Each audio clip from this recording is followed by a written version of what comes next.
I'm Lara Land, somatic coach and yoga teacher trainer, and this is the Beyond Trauma podcast. What a couple of years we have had. The challenges continue to grow, and more of us are experiencing some level of traumatic stress. My commitment here is to bring you the most up-to-date insights on exactly how trauma affects our mind, body, spirit system, and how we can work with our bodies to soften its impacts. You will be hearing from trauma survivors and researchers, and together, we are going to incorporate what they have to teach us to heal ourselves and promote the well-being of all those around us. Here we go. I am so excited to share that my book, The Essential Guide to Trauma-Sensitive Yoga, comes out this spring. This is the book for every yoga teacher, studio, and practitioner who wants to incorporate an inclusive approach to yoga. It is available for purchase on my website, laraland.us, and everywhere books are sold. If you're loving this podcast, you are going to love this book. Hi, friends, and welcome back. I hope you're caught up and enjoying these episodes. There is a lot going on. If you haven't heard, there's a book coming out, The Essential Guide to Trauma-Sensitive Yoga. It's on pre-order now with 3 major bonuses. The one I really want to highlight are 2 additional sequences that did not make the book. They actually are essential to the book. So I want you to pre-order the book so you get those additional restorative and awakening yoga sequences. There's also a trauma-sensitive body scan and an author Q&A, meet and greet online with me about a book a week after the book drops. So make sure you pre-order off my site. Also on my site, I am going to be touring. I'm going to be leading a bunch of workshops related to trauma-sensitive yoga and training yoga teachers in trauma sensitivity, training health professionals, teachers, whoever you are. If you're a regular yoga instructor or a longtime practicer of yoga or other modalities, this is for you. Even the book as well is for everyone. If you are practicing yoga or a teacher, if you're not even practicing yoga, but you're a little bit stressed and you want some exercises, we have a lot of poses in the chair. We have a lot of somatic exercises in there. If you just want to understand how stress shows up in our life, traumatic stress, childhood traumas. It doesn't have to be big T trauma. We are all dealing with the aftermaths of COVID, which I talk about in the book. So get it. And also, I am booking a bunch of retreats and trainings. The booking is starting now. So go to my site, laraland.us. Trying to think what's coming up that's up there. There's a retreat in March for coming out of the winter. That is already starting to fill. There is a training workshop, trauma weekend at Kripalu. That was on my vision board. Man, that is so cool. Going to be at Kripalu in Massachusetts. That's the end of June 30th to July 2nd. And also on the vision board, Miami Life Center. Yes, going to visit my friends Kino and Tim in Miami to teach a trauma-sensitive yoga teacher training with a little more focus on the Ashtanga tradition and the bits about Ashtanga that are good or not good for trauma. I also talk about that on a recent podcast with Adam Keene that is probably already out as I'm speaking this. So please take a look at my site. If you haven't, please review this podcast. We want this work to get out there. So, when you review it and rate it and share it, more people can be helped.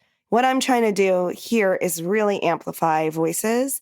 And the voice I'm bringing to you today is one that deserves amplification.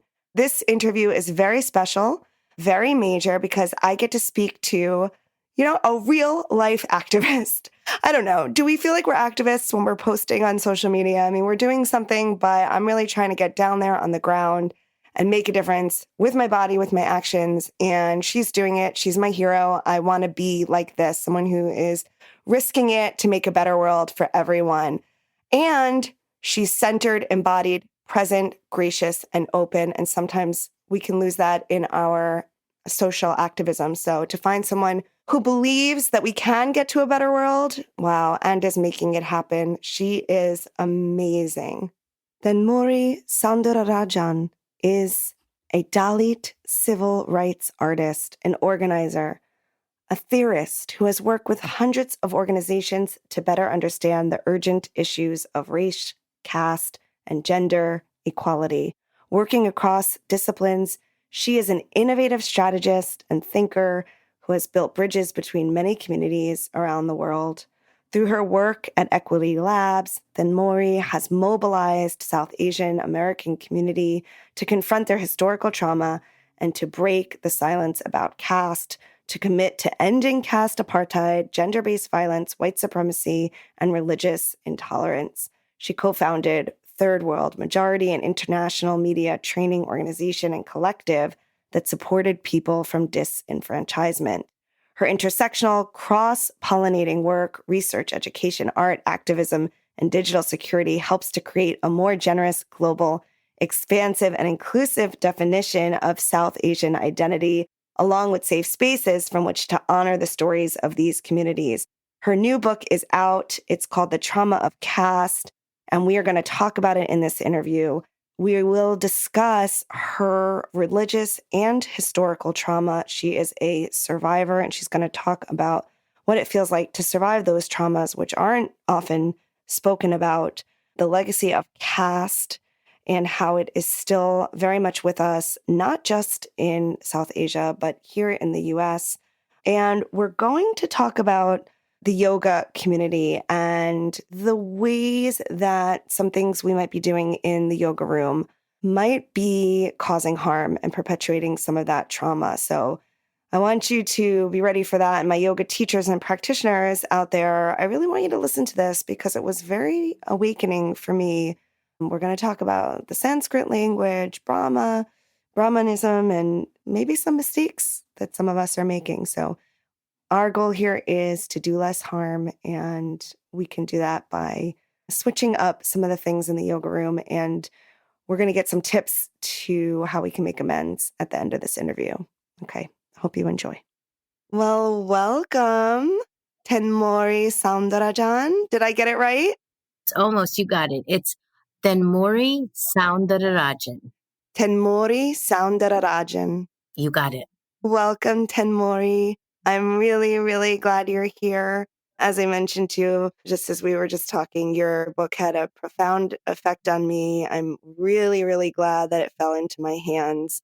And there's a lot that I want to talk to you about and ask you about in regards to this book and your body of work and the person that you are, which is, coming across to me through your words and your music and your art, which I got to peruse on your site. I'm like, that's the kind of person I want to be.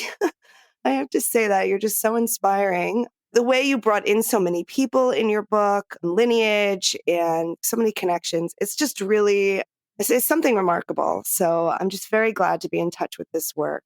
And I know there's a lot of just really deep, very, very important information for especially yoga practitioners and teachers like myself to hear in this book. I want to get to that. I know a lot of that you shared. I listened to you on a recent podcast. I think it was Matthew Remsky's. So I think that won't be the bulk, but that is very, very important. And I want to get that out to our yoga community.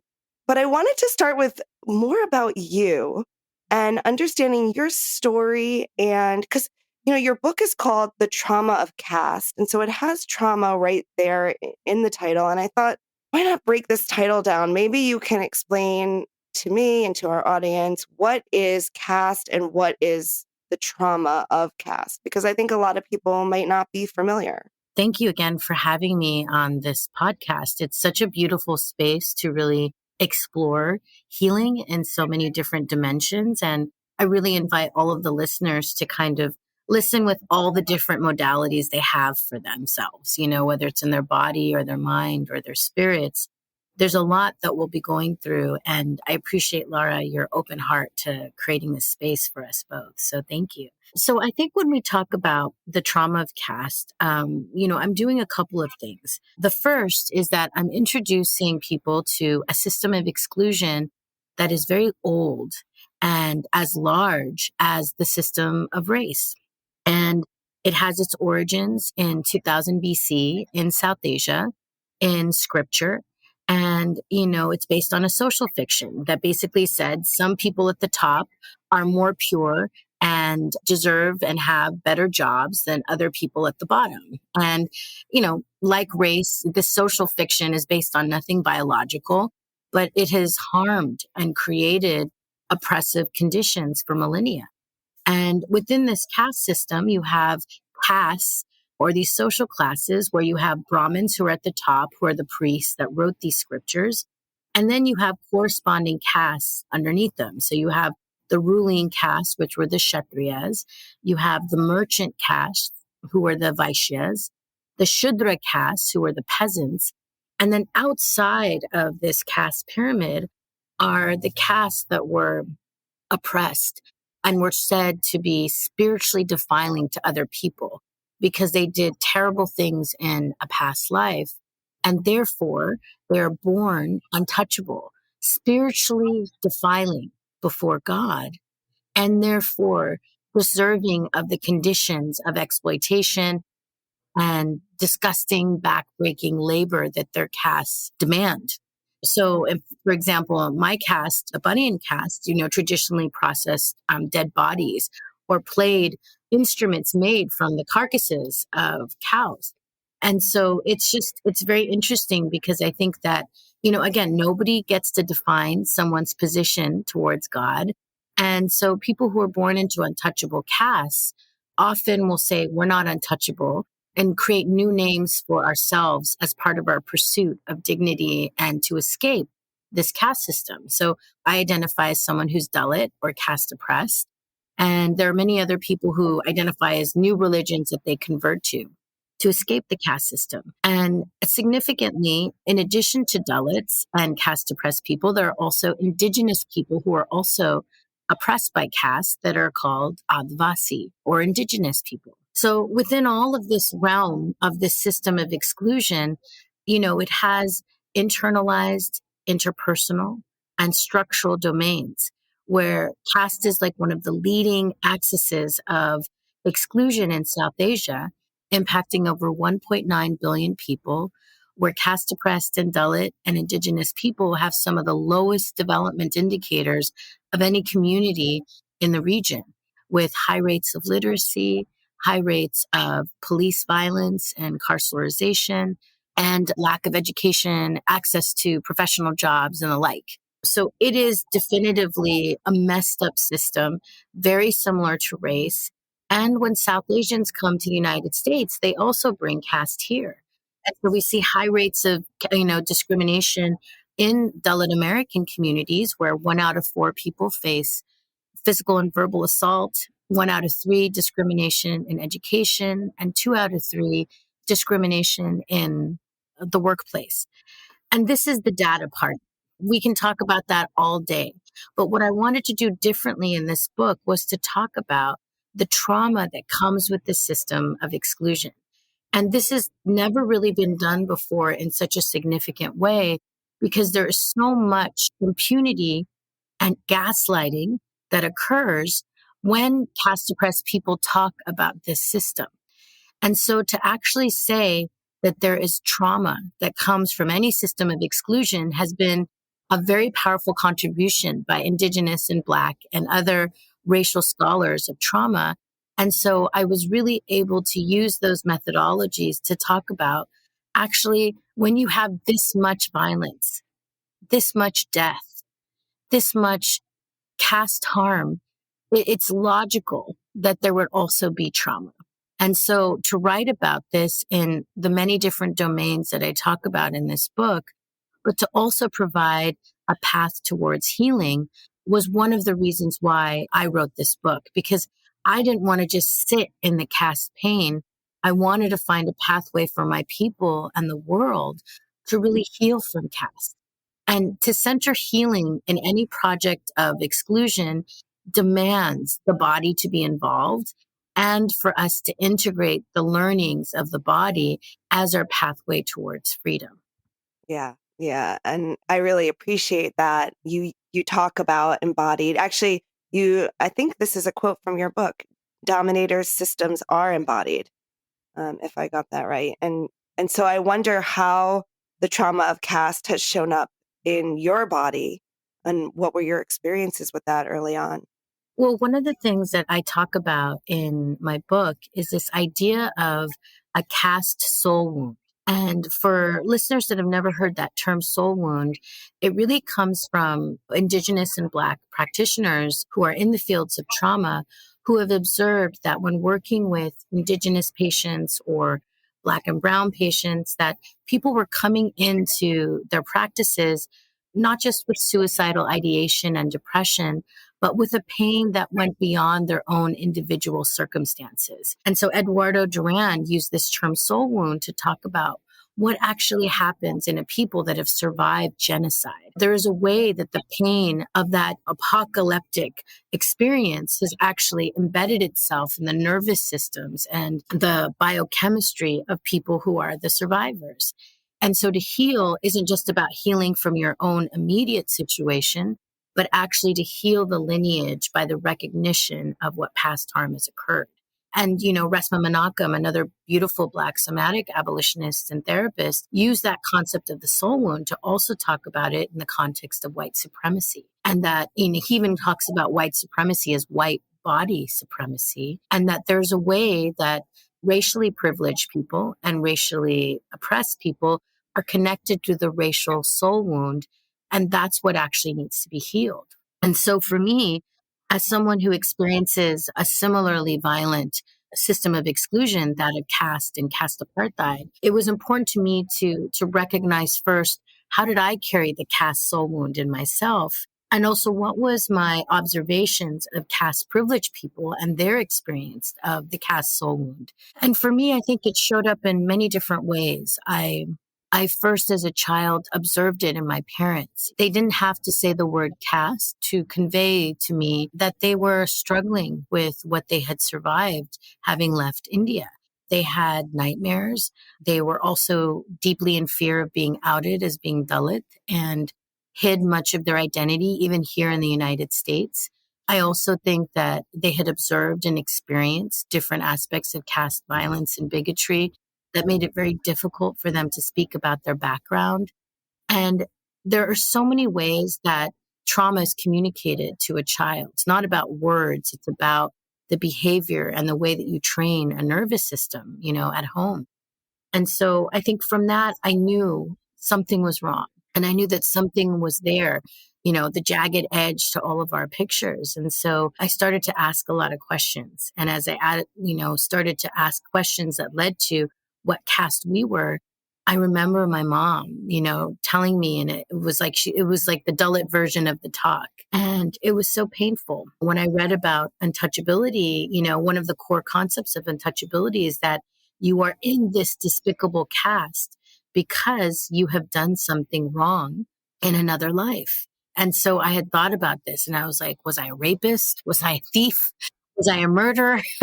It was very dramatic. As I kind of wrestled with those spiritual questions, I started to talk about it with other people. And that's when I started to out myself as being Dalit. And that's when I started to experience caste discrimination, first from the parents of children I went to school with, and later on with classmates in college and other people within the South Asian community and even within the yoga community. It was difficult, I don't think I think some people, might have heard of caste and they think it's in South Asia, in India.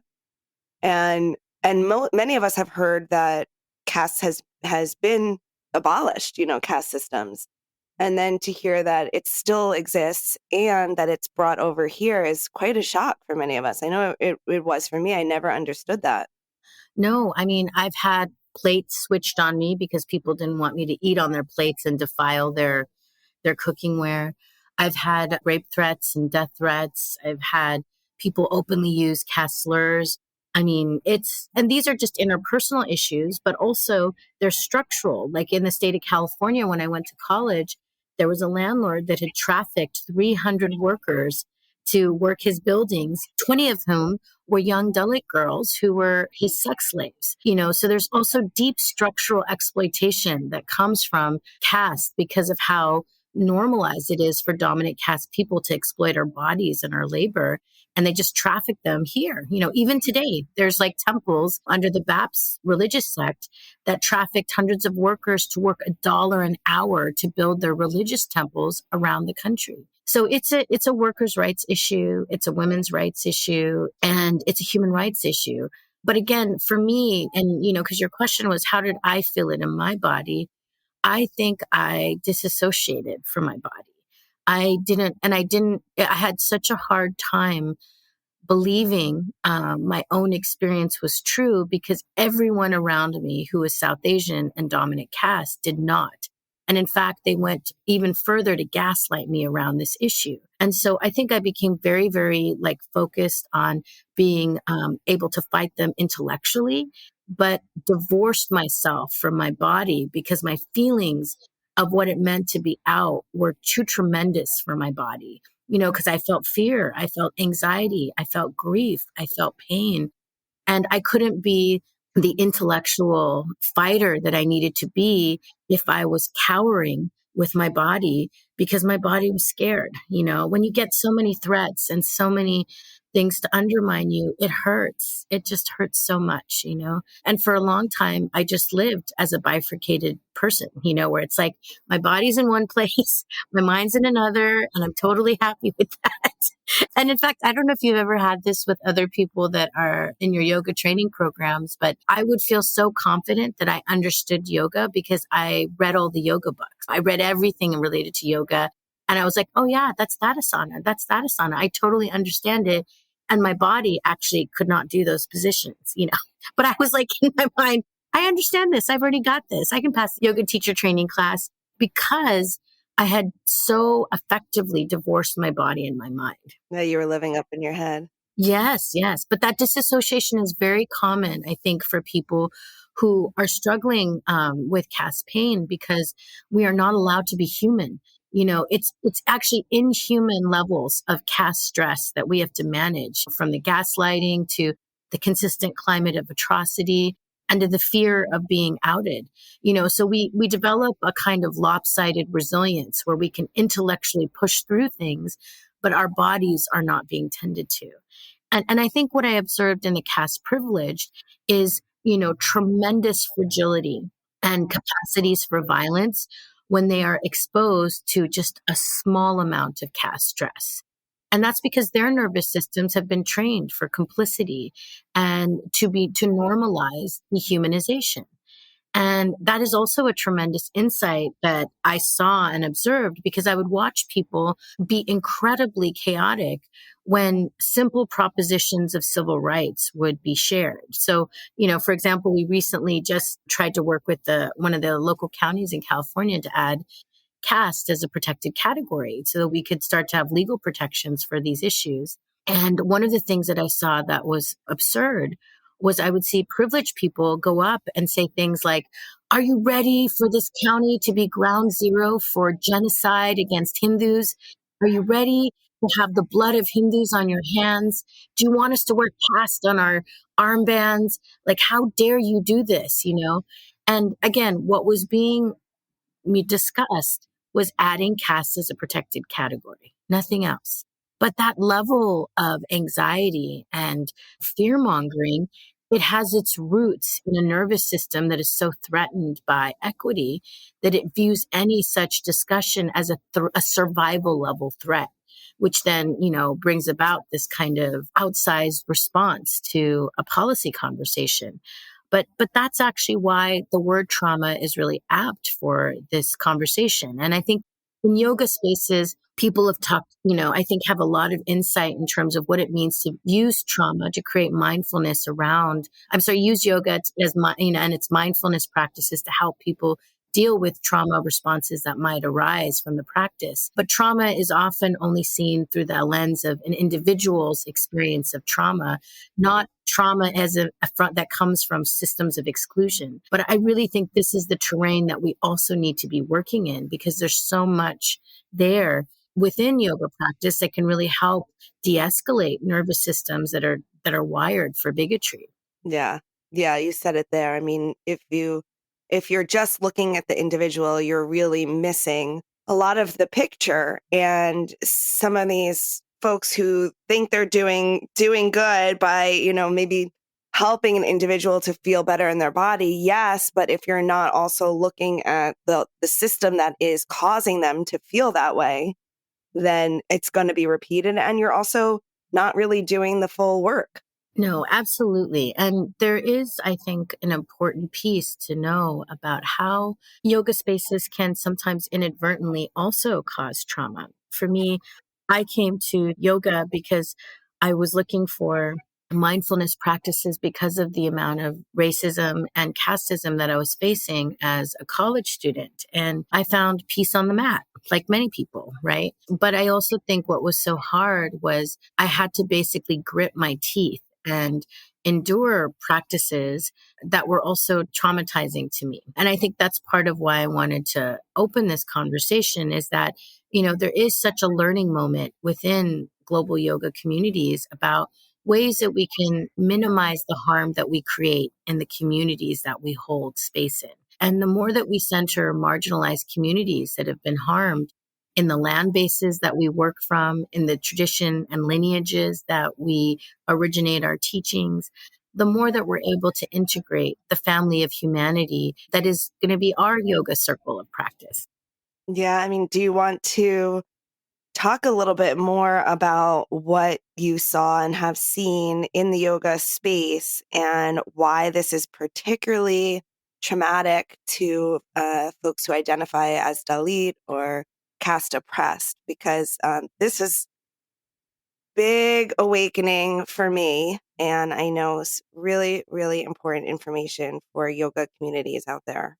Well, I think that, again, for anyone that is listening, talking about these things doesn't remove the good that you may have received from any one tradition. It is just an acknowledgement that all systems of religion and religious practice and mind body practices that come out of those systems have their origins in humans, and humans have limits of the ego. And so to talk about it is to simply acknowledge that harm has occurred and that we want to minimize that harm going forward. And institutions change over time, right? And so I want to kind of give that precursor because sometimes people, when they start to hear that there could be harm in their yoga practice or lineage, their hackles rise up because, again, they go right to that survival instinct where it's like, don't take away what's been my teddy bear, what's helped me. I can't, and they shut down, right? And go dorsal. But I think that for me, as someone who's caste depressed, yoga was always a bittersweet process because while I definitely received benefits from the somatic integration that the practices offered, many teachers, both Indian and also those of American descent, would really lean into enforcing practices that were actually very exclusive, saying, and this included things like forcing all students to chant Sanskrit mantras before a class, emphasizing that there's only, I had this one class that said that not only was Sanskrit one of the only holy languages in the world, but also that Hinduism was like the only religion in the world that could provide transformation. Like people just lean into these like very exotified, sometimes Orientalist statements about, one religious tradition when actually the class was meant to be secular. And I think that what people don't realize is that languages like Sanskrit were actually barred from caste oppressed people like myself. In fact, in certain scriptures, if we were, they basically had this prohibition that caste oppressed people that actually said Sanskrit words or words that came from these texts would have their tongues cut off or lead poured in their ears because they weren't even allowed to listen to these texts. So that's why I just found it really ironic that I was being forced in a yoga class to chant Sanskrit when my ancestors were not allowed to do so. And I remember just kind of sitting outside of class after a teacher had chastised me about it and thinking about, how can I do this? How can I achieve liberation with a text and with a mantra that I know would have harmed my ancestors? It felt like I was betraying them by doing that. And many yoga teachers, especially if you're not South Asian, they feel like they want to acknowledge, obviously, the roots of yoga in the subcontinent. But in doing so, they actually orientalize or sometimes even push very fundamentalist versions of the religions and the practices there. And that also is very harmful because, again, there's actually a lineage of harm that has also accompanied those traditions. So it's almost like people need to have critical thinking skills when they're saying certain things about consent, when they're saying things about how the body is divided up in, yoga practice, and even the terms of like purity and pollution. These are all concepts that are rooted in caste. And that's not to say that we're not going to have benefit from training our bodies and focusing on integration. We just have to understand that sometimes the filter that has shaped our training around this is a flawed one that was rooted in pain. And I think even simple things that yoga teachers can do would be to acknowledge, just like you do a land acknowledgement about being on unceded lands to the indigenous community that you're based in, or having a little altar. You can just mention, we appreciate the learnings and teachings of the Yoga Sutras and the yoga teachers that have informed this practice. And we also acknowledge that there has also been accompanying pain to millions of caste oppressed people in these traditions. And so we honor their struggles as we do observe and continue with these teachings. Just something even simple as that could be very profound. Yeah, I'm just taking it all in. I mean, I'm thinking so many questions. I'm thinking about, you said early on it was in the scriptures. This really stood out for me early on in our conversation. You said it was in the caste system was written into the scriptures. And I know you talk a lot about the relationship of the caste experience and the race experience, and this is where it's even like, to me, almost separates, because there's just like, I've never heard anything so, it's just horrific to really hear about that it's in the scriptures. And when we're talking about what are these scriptures, these are the Brahmin scriptures that are then filtering into our yoga classes and training. And like you said, I mean, I was taught to really use the Sanskrit language, and perfection of the sounds could mean lead to perfection of the asana and lead to some kind of spiritual awakening. And to just understand where these concepts are rooted in is deeply disturbing. And it's also, I mean, this is where I think everyone has a personal journey, and critical thinking can play a really big role, because it is, as someone who was, born a Hindu, we went to Hindu temple and I read all the scriptures in that context. I included like some samples of some of the scriptures where you see caste enforced and my bodily reactions to them. And I did that because, again, as someone who was primarily disembodied related to caste stress, it was important to slow down enough to say, here are these scriptures.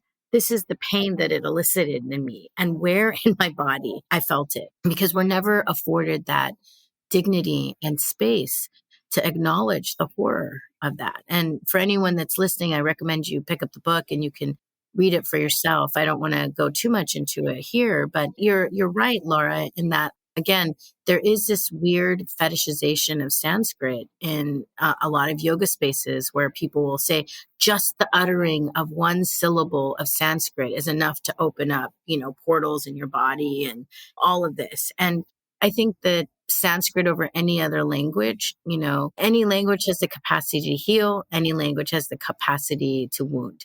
It's not about the language itself. It's actually about the energetic intention behind your words and your space. And even when you think about like what you were talking about with the syllables or saying certain syllables during a yoga practice, right? If you break it down even further in terms of like what's happening in the body, there's energetic intention, of course, right? But if you think about certain consonants and vowels, when you pronounce them, you're actually activating your vagus nerve, right? So if you actually say something that use a syllable like or boo, you're activating the vagus nerve across your nervous system that will, in fact, relax and integrate and activate your nervous system and parasympathetic nervous system to be in alignment with each other.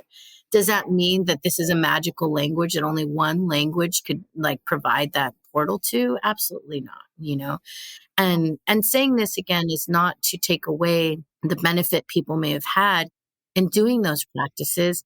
It's actually more to bring people to a more grounded space when viewing South Asian religious traditions, because again, these are human traditions taught with people that have clay feet. And again, because caste is now found in all communities of religious practice. It had its origin in Hindu scriptures, but it's now found everywhere. And it's hard because I think a lot of Americans view India through that lens of eat, pray, and love, where it's like, this is the place to get enlightenment.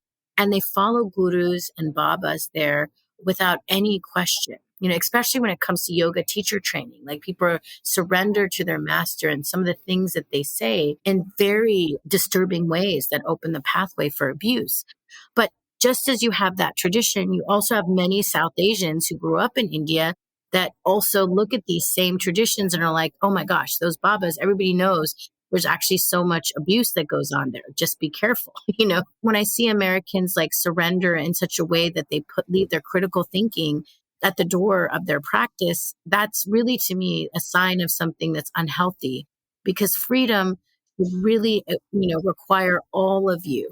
And you should never have to like put away your doubt in order to be able to integrate. You should be able to have critical thinking and discussion with your teachers and your communities of practice so that you can be there as a full person, not someone who is surrendering and leaving their intellect at the door. And this is the core of trauma sensitive yoga, is reminding the student, the practitioner, of their agency. And that's where we're really flipping it around.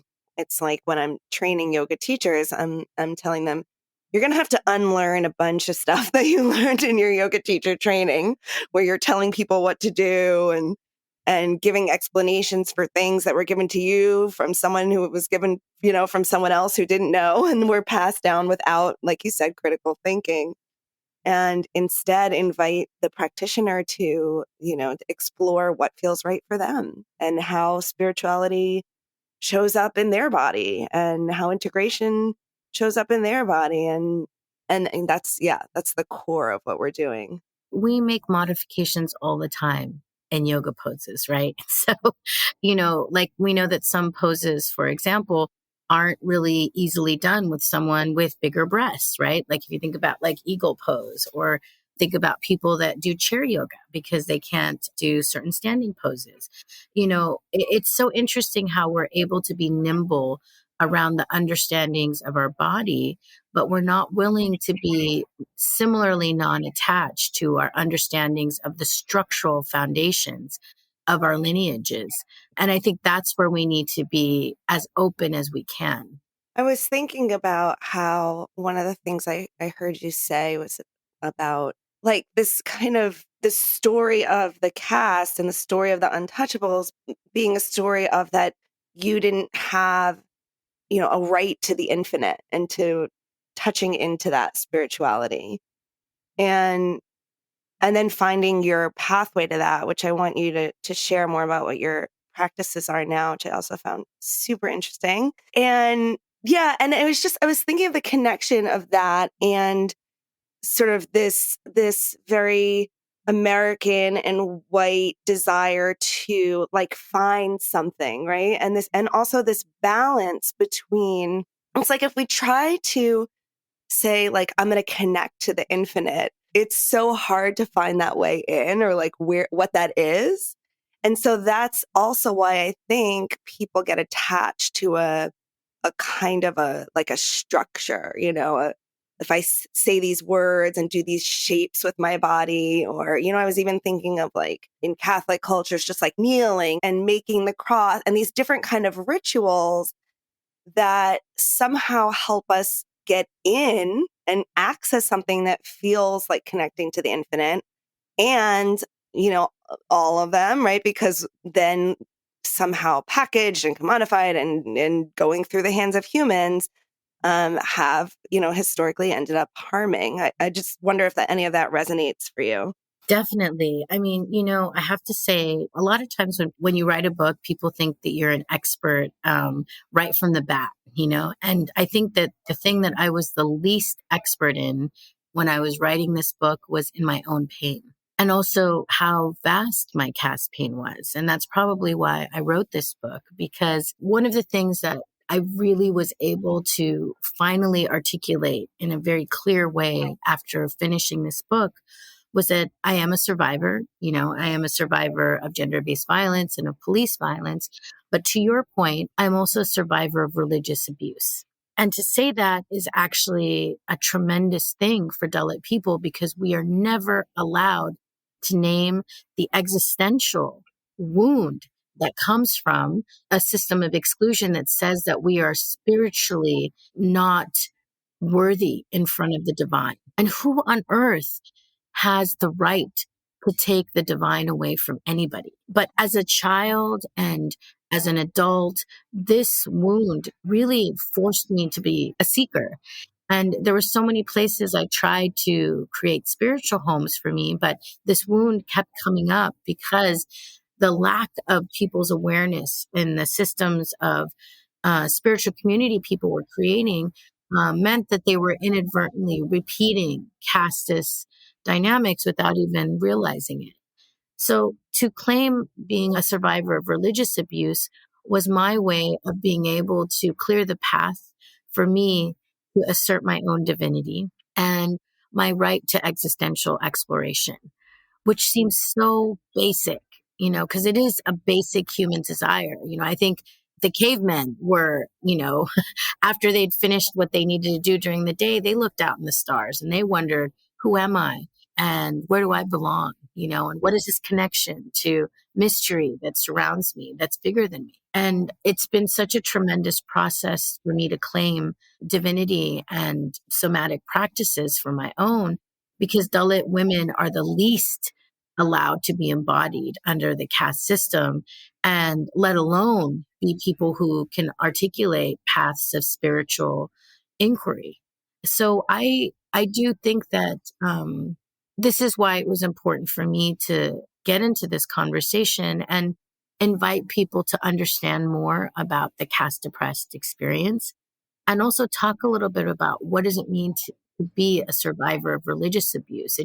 It feels terrible because the options in front of you are so terrible. It's either you truncate your connection to mystery and the divine and say, I'm going to be this practical material person without any of this other connection, or you submit yourself to institutions that harm you every day and you are othered and less than, even as you try to pursue this very polluted channel of divinity. And I want a third way, which is one where we can all heal and see each other in our fullest ways by being honest with each other and slowing down enough so we can hear what it means that other people have experienced across different divides, whether they're racial or caste or gender, and come back to each other and reconnect across the family of humanity. And that's a slower process, but it's so rewarding, because what you lose in privilege, you gain in connection. That's beautiful. And I wonder if you would share a little bit more about your personal journey and practices that have connected you to the divine and have helped heal some of the impacts of the trauma that you suffered. Well, in my book, I actually talk about the different lineages that have helped me come to myself and come back to my people. And none of those practices I share are meant to be prescriptive. They're just my path, lowercase m, lowercase b, because I think so much about past is about the removal of consent. And so moving slowly enough to allow for informed consent. So people are making choices that come from their own perspective and learning is really a way that you stop the pain of caste. So For me, I think, I basically was a seeker and went to all these different religious communities and practices, read very deeply. And there are actually Dalits in every community of practice. So you'll find that as you kind of incorporate caste equity into your policies and to conversations around equity across the board, more and more Dalit people will probably come out as a result of it because they know that it's a safe space. And that's certainly what happened for me as I transformed the institutions that I was out in and talked about and became in relationship with people. But for me, the tradition that I landed on that brought me great healing was Buddhist practice. And part of it was I'm like a Buddhist, the way that like Alice Walker is a Buddhist or the way that Tina Turner is a Buddhist. Like I always remember that scene in What's Love Got to Do with It, where Tina has just come from a very deeply violent episode with her husband. She's left him and she's at a friend's house, and her friend introduces her to the Nichiren Buddhist chant, Nam Myoho Renge Kyo. And that scene like rung a bell in my spirit because it was like, there are times when you can remove yourself from the practice of violence and there's times when you cannot. But regardless of what happens, you can attenuate the signal of violence. And here are tools that you can use, whether it's the Nam Myoho Renge Kyo chant, whether it's certain yoga asanas, the ability to, and awareness that we can attenuate the signals of violence are probably the biggest gifts that I got from Buddhist practice and the larger somatic mindfulness field. And so as I began my inquiry, those kind of like moments really kind of stood out for me. And then, of course, like as a somatic practitioner, the works of Peter Levine and Stacey Hines were so important for me to be able to even pull the camera back even further and understand when we have these unresolved trauma responses in our bodies, how does it shape the kind of leaders we become? How does it shape the way that our relationships become warped by our inability to have self-reflection about what's happening in our nervous systems? And so Buddhist practice really helped me look at and unlearn some of those things. And it's a learning journey, of course. Like I'm always still interrogating that work. But that ability to go from the internal, which is what I think I got from Peter and Stacey's work, and then the work of Buddhist practitioners like Rhonda McGee and Ruth King helped me really open up to, hey, this is how you see it in terms of the structural. This is how we start to see it in the nervous systems of across the divides of the racially privileged and the racially oppressed. And that opened up a whole body of work and practice for me that led to us running unlearning caste supremacy workshops and fundamentally is the foundation for this book. So for me, Buddhism was both a personal journey as a survivor of abuse. It also began in also reclaiming and sharing with Americans the rich history of socially engaged Buddhism that comes from caste oppressed people. And that in fact, Buddhism began as a socially engaged movement against casteism and Brahmanism, the animating ideology behind caste.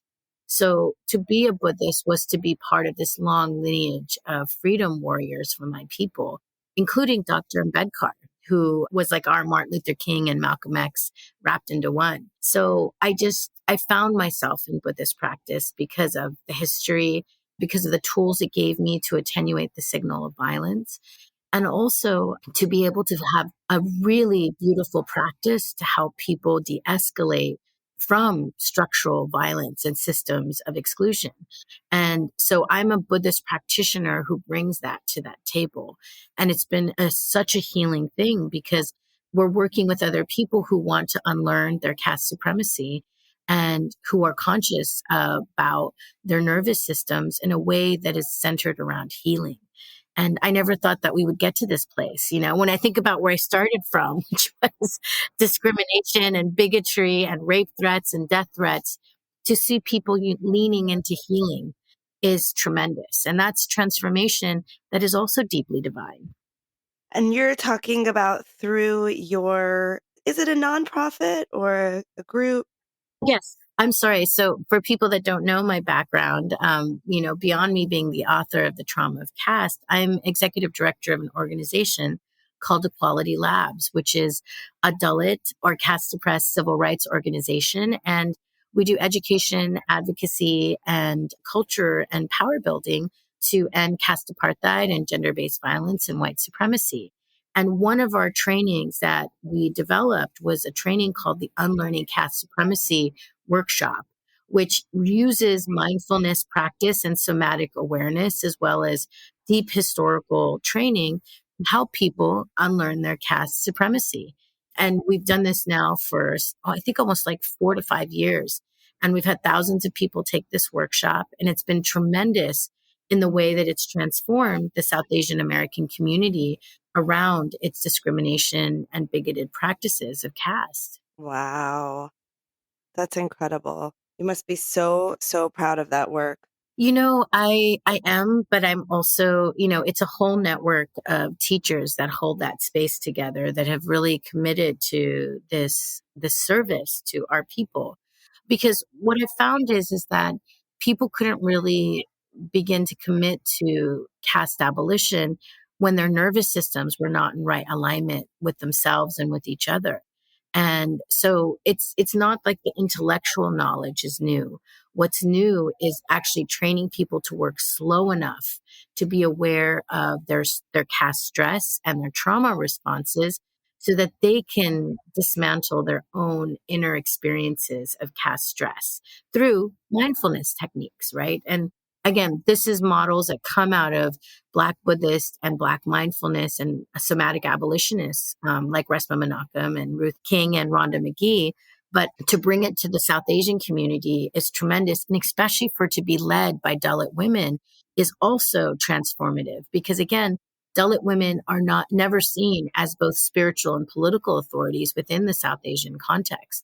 So to be able to do this and integrate a mind-body practice within it, it's revolutionary in terms of its engagement. And so I'm really, really honored. And again, this isn't just my work. This is the work of many, many, many individual teachers and workshop participants. And the numbers of our trainees keep growing. Yeah, I love the practices that you're bringing into this. I mean, all the names that you've mentioned, Stacey Haynes, Resmaa Menakem, and I mean, on and on. They're all people that I follow very closely. I think the listeners here follow closely, or they will, because we're always mentioning them. But, one of the big through lines is slowing down, like you said, because just our bodies will react in the place of privilege that they've been conditioned to, but we can recondition ourselves. And it's a practice, and it starts by slowing down. And I feel like that's a message that we can't hear enough. Does that resonate with you? Oh, absolutely. Because I think that the flow of capitalism and white supremacy and Brahmanism, it makes you go from crisis to crisis. We are actually operating mindlessly, being firefighters from one crisis to the next. But when we do that, we actually are not empowering ourselves to be architects of the future. We are simply crisis managers and firefighters. And that's not a long-term sustaining place in order to build a healing practice. And so I think it's a very powerful thing for us to be able to move differently and begin to slow down in community with each other and begin to, practice these mindfulness techniques to understand what systems of exclusion are doing to our nervous systems, what are our survival responses with respect to racial and caste and gender stress, and how can we attenuate its signal with compassion and different somatic techniques so we can not let caste or racial or gender stress drive us mindlessly, but let it inform instead new pathways to relationality and community. Mm.